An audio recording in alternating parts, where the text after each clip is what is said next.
Then another important terminology you have to learn in pharmacodynamics is structure-activity relationships. In short, it is also noted as SAR, structure-activity relationships. Then the what is a structure-activity relationship? Then the ability of a drug to combine with receptor to produce an effect is dependent on the three-dimensional chemical structure of a drug. Here, any drug will have a 3D, means three-dimensional structure. So, through this three-dimensional structure, it is going to combine with a receptor. Receptor is also having three-dimensional structure, and the drug plus receptor are going to produce certain effect, and this is dependent on the structure of that particular chemical. That's known as the structure activity relationship. Means change the structure of a drug will alter the activity. That's why the structure activity relationship holds good. And this is relatively minor modifications in the drug molecule may result in major changes and pharmacological properties. Whenever a what you call as new drug is being discovered, then what happens is thousands of chemicals are being screened for the medicinal activity or the therapeutic activity, and among them only 100 to 200 lead molecules will exert certain action, and then once again among these 100 to 200, 2 to 3 lead molecules will be selected, which later they are going to act the drug discovery process, as you have already undergone this teaching in the earlier classes. So suppose the modification of the chemical structure will always alter the physiological mechanisms in the body, and changes in the structure can change the activity of the drug, and some actions may be affected while others are not, and drug may have lesser toxic side effects with better pharmacokinetic properties. So always whenever the drug discovery process is there, usually the pharmaceutical chemists or any drug developing agencies will prepare the drug in such a action that it should be less toxic.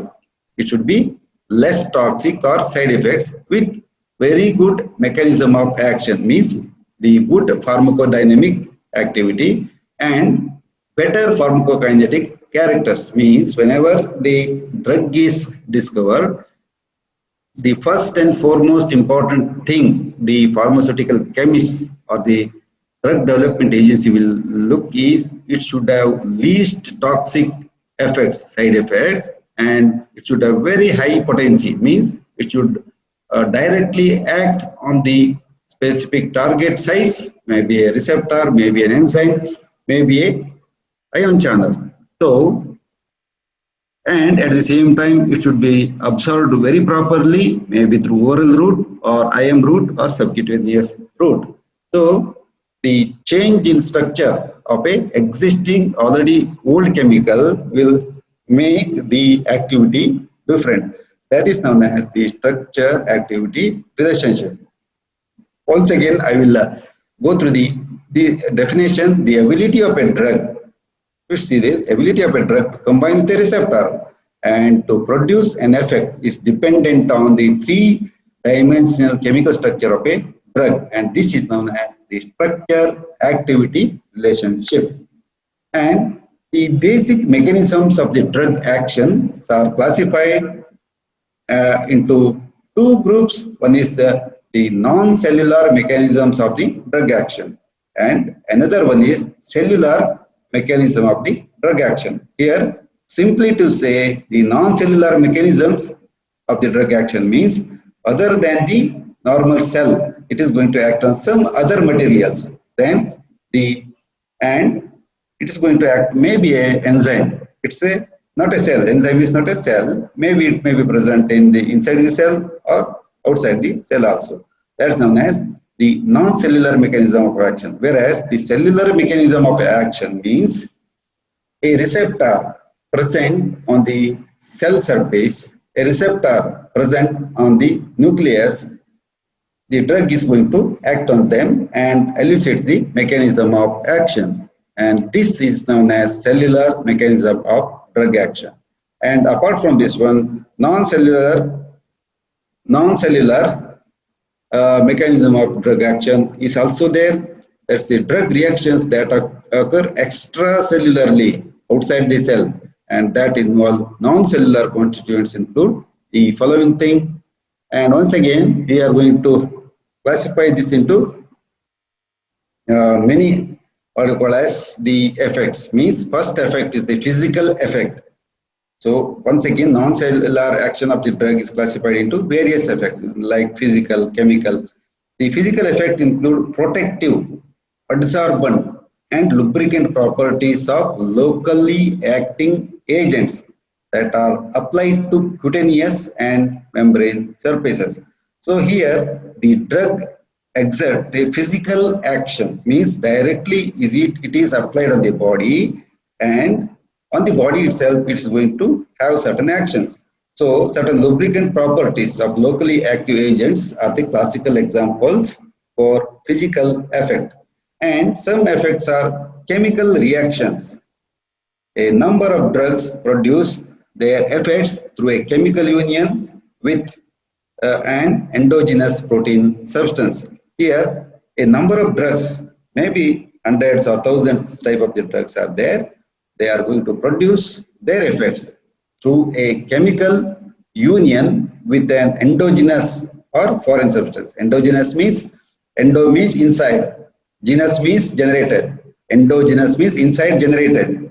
So usually the hormones which are produced by the body are endogenous substances, acetylcholine and some of the neurotransmitters like the acetylcholine and norepinephrine, epinephrine, maybe a dopamine, and many other things are endogenous substances. So this chemical is going to act on the chemical interaction with the endogenous substance or also a foreign substance in the body. And examples include, please see these examples, they are very interesting. Inactivation of heparin. It is an organic acid used for the clotting of the blood by protamine. Protamine is a organic base. Inactivation of the heparin, an organic acid, and this is a protamine is an organic base, and it's going to inactivate the heparin. Heparin is the one anticoagulant. So this is going to be inhibited by protamine inside the body, and anticoagulant effect of the heparin is antagonized. And chelation of lead by calcium disodium EDTA. For example, in case of the lead toxicity, calcium disodium EDTA is used for the treatment of lead toxicity. The mechanism of action is the calcium disodium EDTA is going to chelate, means it will bind with the what you call as the calcium, and there will be a formation of some complex which is not going to act. So that's how the lead is not going to act in presence of calcium, because it has got the chelation property. So then neutralization of hydrochloric acid in the stomach by antacids such as aluminum hydroxide or sodium bicarbonate. So these aluminum hydroxide and sodium bicarbonate are present in the antacids. Your digen, gelusil, or so many antacids do contain both of these aluminum hydroxide and sodium bicarbonate. And the neutralization of the hydrochloric acid, or it is also known as preformed hydrochloric acid in the stomach, is by the both of these agents. They are going to neutralize with the, since they are alkaline nature, they are going to neutralize the acidic pH of hydrochloric acid. And treatment of alkali poisoning with weak acid. Alkali poisoning is the one, especially in case of selenium poisoning, it is in alkaline in nature, then it is going to act in such a way that the weak acids are going to neutralize the alkali agents. And the conversion of hemoglobin to methemoglobin by nitrates or nitrites, NiTRITS. Many of the substances especially the plant. In case of plant toxicity, we are going to see these nitrates in the form of the nitrates, NitraTES, in form of the nitrates is present. Then nitrate is converted to nitrite.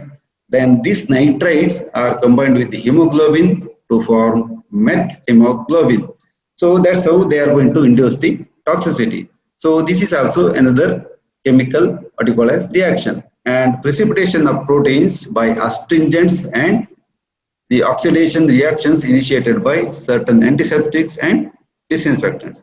So here the protein, especially the body proteins which are present in the inflamed tissue, inflammation etc. is there, then fluid is accumulated. That's why the magnesium sulfate and other preparations are applied on the body, which are going to precipitate the proteins inside the particular inflamed tissue, and inflammation will reduce. And sometimes the certain antiseptics you are going to apply on the body surface and the disinfectants on the surface of inanimate objects. Antiseptics are always applied on the living thing, whereas disinfectants are always applied on the non-living thing. An antiseptic in higher concentration can become a disinfectant, and a disinfectant in lower concentration can become an antiseptic. So antiseptic is the one which is going to kill the microorganisms may be present on the skin surface or any mucous membrane, etc. The examples for antiseptics are the potassium permanganate, the chlorhexidine solution, the povidone iodine, and the examples are disinfectants are the sodium hypochlorite, which is very commonly used in the case of the coronavirus. It's going to destroy the corona to the extent of 99.9%. Then physicochemical mechanisms. We have physical reaction, chemical reactions, and combination of this thing is known as the physicochemical mechanism. And certain drugs act by altering the physicochemical mechanisms, or also the biophysical properties of the specific fluids or even components of the cell. Means inside the body, it's going to have some chemical reactions, and the body mechanism is altered, and certain drugs act by altering the physicochemical or biophysical properties of the specific body fluids or even components of the cell. So body fluids are extracellular in nature, and components of the cells like the mitochondria, Golgi complex, the nucleus, nucleolus, and endo, and many other components of the cells. The example of this physicochemical mechanism is surface acting, what you call as the agents, like the surfactants, surface active agents. These are going to reduce or increase the surface tension of the body molecules on the body, and surfactants reduce the surface tension of the interface between two immiscible phases, because their molecules contain two localized regions, one being the hydrophilic in nature, another one is the hydrophobic. Means here the surfactants are the one which include two type of the regions in their structure, one being the hydrophilic, means it is water soluble, another one is the hydrophobic. The detergents, emulsifiers, anti-foaming agents, and several antiseptics, disinfectants possess surfactant properties. See, the reduction in the surface tension of the body surface molecules is exerted by many of the detergents, emulsifiers, anti-foaming agents, and several antiseptics, and thus they are going to produce the surfactant action. Here you can see the surface active agents. It's the molecular mechanism of a surface active agent. So this is the aqueous phase, means the water, or aqua means water. Inside this also the hydro hydrophobic tails are inside the oil phase, hydrophobic, whereas the hydrophilic head is outside here. Whereas in case of oil phase, it is reverse. The hydrophobic head is inside the cell, whereas the hydrophobic tail is outside the particular cell. This is known as these are going to have the surfactant action. And here you can see the emulsion formation. Suppose chemicals are there and certain molecules or proteins they are adhered to the cell surface with the hydrophobic head and hydrophilic tail outside. So then this is going to form the emulsion or stabilization and modifications of the compositions of the body fluids. That's also modification of composition of the body fluids, and the example of several therapeutic manipulations involve the admission of the substances that exert osmotic effects across particular cell membrane. Osmotic effect certain cell membranes, and examples of the osmotically active agents include the magnesium sulfate as purgative, mannitol as diuretic, the hypertonic poultices applied on the skin, and dextran as plasma volume expander. So the magnesium sulfate is a purgative and it's also a chelating agent. It's also having the muscle relaxant and many more actions. Whereas the mannitol, it's a osmotic diuretic. And hypertonic poultices means they are the one which are going to be applied on the cell surface, and dextran is a plasma volume expander.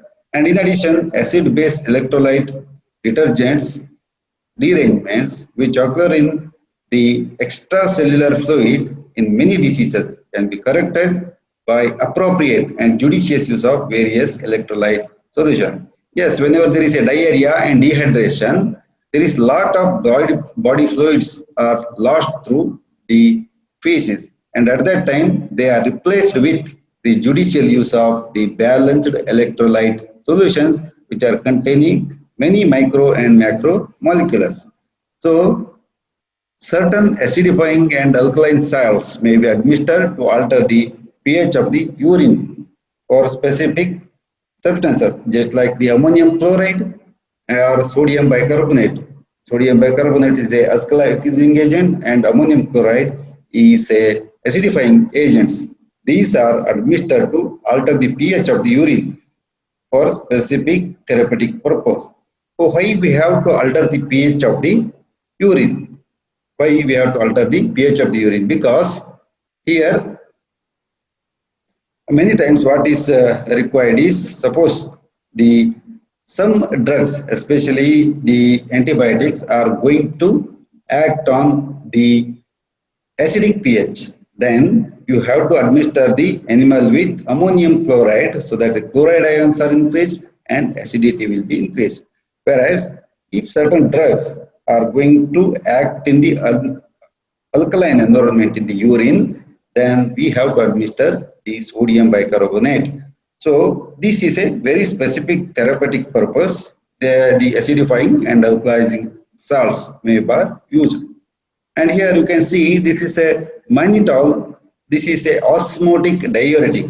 Especially it's available as 25% injection, and it's containing 12.5 gram total, and 50 ml as a single dose is coming.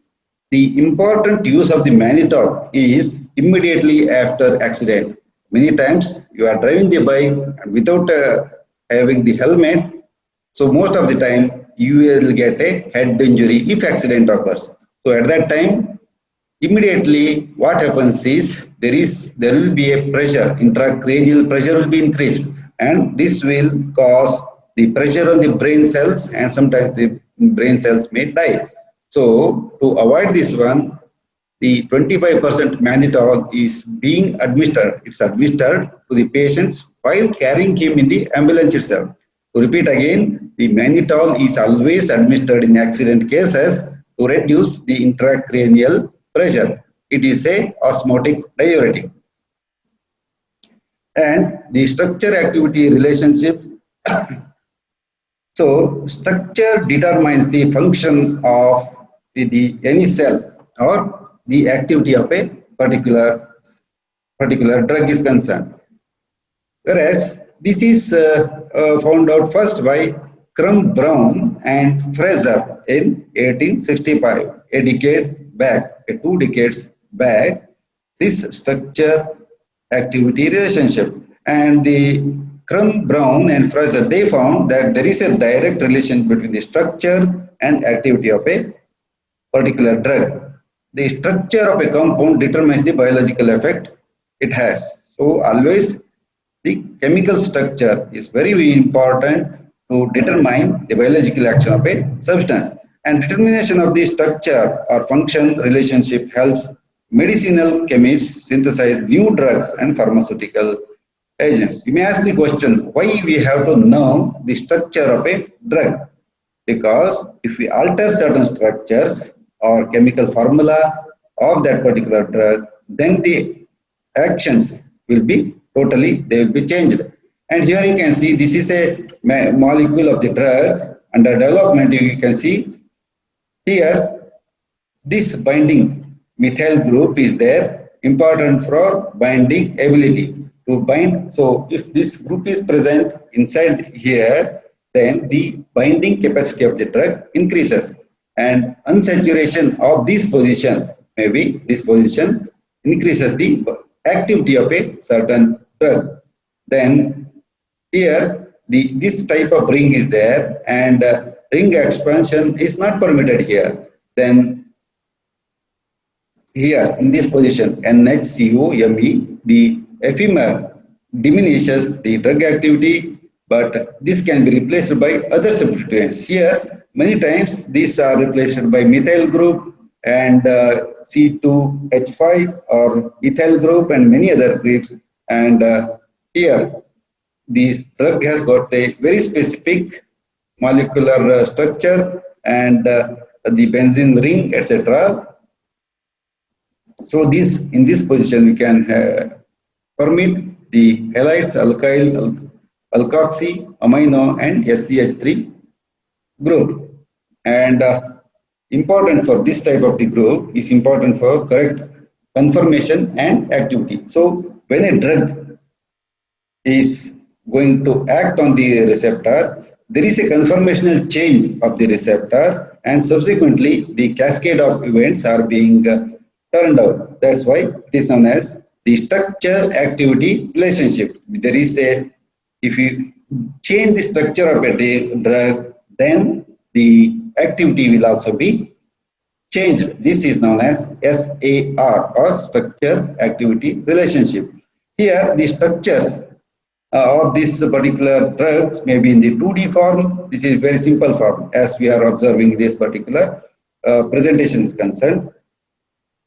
So these are all the compounds may have 2-dimensional, and some compounds will have 3-dimensional structure, and nowadays it's the 4D or macromolecular structures are there. And this type of the drugs are going to have quantitative structure activity relationship with the receptor. This may be a receptor, and all these things are the affinity of the drug towards the receptor side. And here you can see it's a classical example how the structure activity is going to change the mechanism of action of a drug. And this is a common structure of a benzodiazepines. Benzodiazepines are the one, they are the psychotic drug, means antipsychotic drugs or psychotic drugs, especially they are going to act on the central nervous system through dopamine type of the receptors and going to induce the anti-anxiety action or sometimes little bit depression action. So this structure of a benzodiazepine is the basic skeleton of the benzodiazepines. It has got the positions like 1. So usually whenever you are referring to a chemical, this numbering starts from this side in the usually clockwise direction. 1, 2, 3, 4, 5, 6. This is not a position, and 7, 8, 9. positions are there. So these are known as benzo, means this is a benzene ring, and diaza means it's having some hydroxyl ring and epine ring. So this is benzodiazepine. That's the chemical structure of a drug, and ultimately this is called as the benzodiazepine as the trade name is concerned. And if you change the first position here in the previous slide, you can see the position number 1, the first position, which is having the an amide activity. So here if you attach a small alkyl group, then what happens is, or methyl group if you attach, then it is going to be converted to diazepam and temizepam. So this replacing of this hydrogen with that of the this methane group, CH3 group, will make the benzodiazepine ring into diazepam at the active pharmaceutical compound. And if you change the drug structure with the CH2 CH2N or C2H5 or two ethyl groups, then it's going to have the fluorazepam. Diazepam is having the short duration of action, whereas the fluorazepam has got long duration of action. Just changing some only one molecule means position 1 will make such a drastic change. That's the very important thing, especially in case of the chemicals are concerned, the structure and activity. The further in the second position, this is the second position. Yeah, another 3 minutes are there. Second position, usually NHCl3, one methane and amide, methylamide group is there, and oxidative deamination is here. The NH group is is removed, and it is amination is also removed. Then the core diazoxide, this is the structure of the core diazoxide. This is converted to diamoxipam, another benzodiazepine compound. Whereas the core diazoxide is also having more action when compared to the diazepam. It is having more duration of action and little bit potent also, whereas the demoxicam is also having much more longer duration of the action, and this is not metabolized so easily in the body. So the changing the structure will cause lot of activity changes. And in the third position, this is if you take a single basic pharmaceutical product, then this is the thing. And here OH group or hydroxyl group results in the polarity. If you administer more and more hydroxyl group, maybe in this third position, it is going to increase the polarity. Polarity means water solubility. Polarity is water solubility. It is directly excreted in the urine. That means the metabolism of a substance will be increased by attaching the OH group in the third position. And because of this thing, there is a short duration of action of the drug. That's how I think you are clear now, because this is structure and activity. They are directly related, and changing the chemical structure in different positions will change the chemical action or pharmacological action. And tomorrow we will start discussing about the receptors. Today only 54 persons are there, and this is not a fair thing. And Sachin, you are there? Sachin, Sachin, you are there? Hello? Many have left. This is not a fair thing.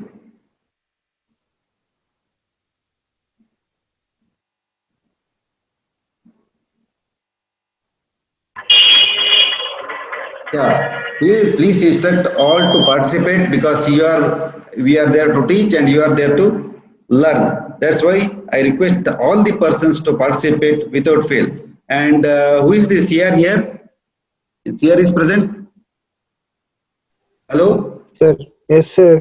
Raghavendra. Please list the Hello, persons sir. who are not present today. Okay. Please take the screenshot of this thing Okay, sir. and inform me through WhatsApp or through mail. Okay. Okay, we Okay, will sir. meet tomorrow at tomorrow it's at 2 o'clock, no? Okay, we will meet